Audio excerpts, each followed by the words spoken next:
శ్వేతార్కంలో శ్వేతం అంటే తెలుపు వర్ణం, అర్క అంటే సూర్యుడు, శ్వేతార్క గణపతి అంటే తెల్లజిల్లుడు గణపతి. శ్వేతార్క మూలంలో వినాయకుడు నివసిస్తాడని ప్రతీతి. దీన్ని మనం పొందగలిగి గృహంలో ప్రతిష్ఠించగలిగితే శుభప్రదం. శ్వేతార్క గణపతిని సాక్షాత్తు గణపతిగా భావించి ఎవరు పూజలు చేస్తారో వారికి జ్ఞాన సంపద, సురక్ష, సుఖశాంతులు లభిస్తాయి. ఈ తెల్లజిల్లెడను దొరికించుకుంటే మహాశివుడు విజ్ఞాధిపతుల దయ మన మీద ప్రసరిస్తుందట. తెల్లజిల్లెడు వేర్ల మీద గణపతి నివసిస్తాడు.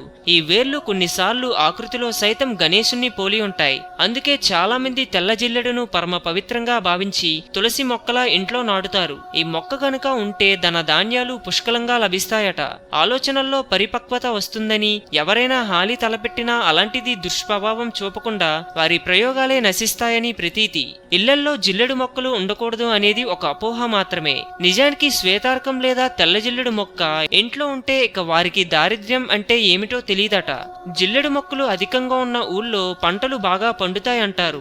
ఒక్క మాటలో చెప్పాలంటే జిల్లెడు సిరి సంపదలకు చిహ్నమని నమ్ముతారు. తెల్ల జిల్లెడు వేర్లు గనుక గణపతి రూపాన్ని సంతరించుకుంటే అది స్వయంభూ శ్వేతార్క గణపతి అన్నమాట.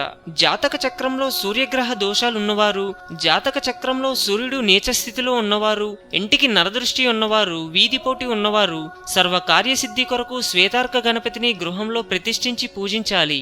శ్వేతార్క గణపతి ఇంట్లో ప్రతిష్ఠించుకునేందుకు సరైన ముహూర్తాన్ని నిర్ణయించుకోవాలి. పండితుల్ని, పురోహితుల్ని సంప్రదించి వారి సలహా మేరకు ముహూర్తం పెట్టించుకోవాలి. వినాయక చవితి పండుగ రోజున ఈ శ్వేతార్క గణపతిని ప్రతిష్ఠించి పూజ చేసుకోవాలి.